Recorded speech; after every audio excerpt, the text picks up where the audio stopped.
Et on va aborder la séance d'aujourd'hui. D'abord, je voudrais remercier tous nos amis qui n'ont pas eu de grève de Thalys et qui ont pu descendre de la Belgique pour rejoindre, puisque c'est une originalité de cette séance, c'est qu'elle est organisée par le Club Célio, qui, à ma connaissance, Joanie va me rejoindre, ainsi que Philippe Malvaux, le regroupement. Et je pense que c'est très intéressant parce que ça va tout à fait dans l'esprit de l'académie, c'est-à-dire que c'est un regroupement de chirurgiens dans le public, dans le privé, libéraux, dans les hôpitaux généraux et dans les CHU.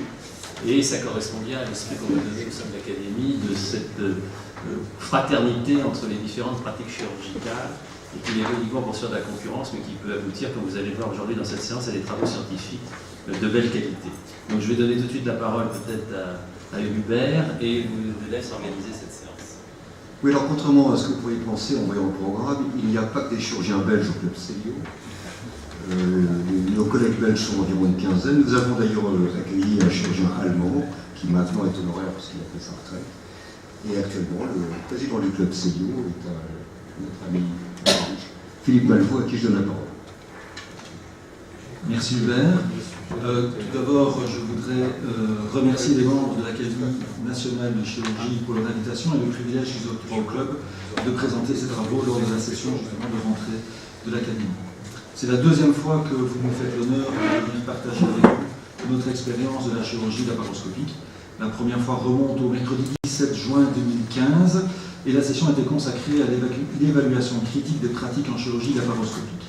La séance avait été d'une communication remarquable sur la ventriculo-cisternostomie endoscopique dans le traitement de l'hydrocéphalie obstructive.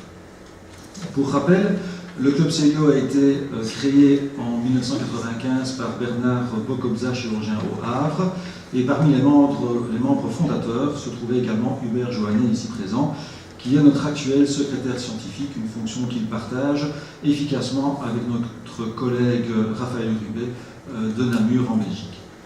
D'une dizaine de membres au départ, le club s'est rapidement agrandi et a accueilli plusieurs chirurgiens étrangers pour compter actuellement 50 membres, 19 chirurgiens français et 11 chirurgiens belges.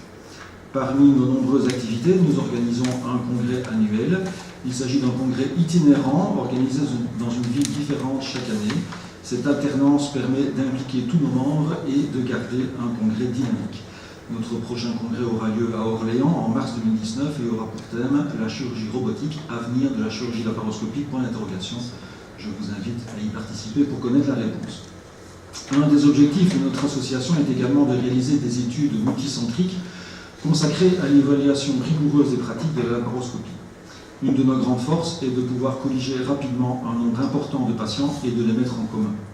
Nous avons réalisé environ 25 études publiées pour la plupart dans des revues nationales et internationales, et elles ont également fait l'objet de communications dans de nombreux congrès, non seulement en France et en Belgique, mais également d'autres pays francophones, voire anglo-saxons.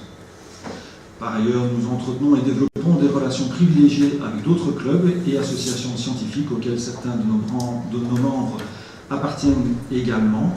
Une collaboration fructueuse a notamment démarré avec le club Hernie, avec Jean-François Gillon qui est ici présent, aboutissant ainsi à des travaux et des publications communes. Pour cette deuxième participation, il nous est apparu naturel de vous proposer les dernières études réalisées par le club. Elles touchent différents aspects de la chirurgie laparoscopique et témoignent directement de la grande variété de l'expertise des différents membres qui composent le club. Je vous remercie encore une fois pour cette invitation et je propose à Hubert d'introduire notre premier orateur qui est Philippe Otters, collègue mais néanmoins ami, comme il m'avait introduit en 2015 lors de ma présentation. Oui, donc Philippe Otters a coordonné au sein du club une étude sur les cholécystites aiguë-lithiasiques. Vous savez que c'est une pathologie fréquente et on ne sait pas toujours quel est le meilleur timing pour les opérer. Nous avons essayé de répondre à cette question. Donc Philippe Otters, tu as la parole.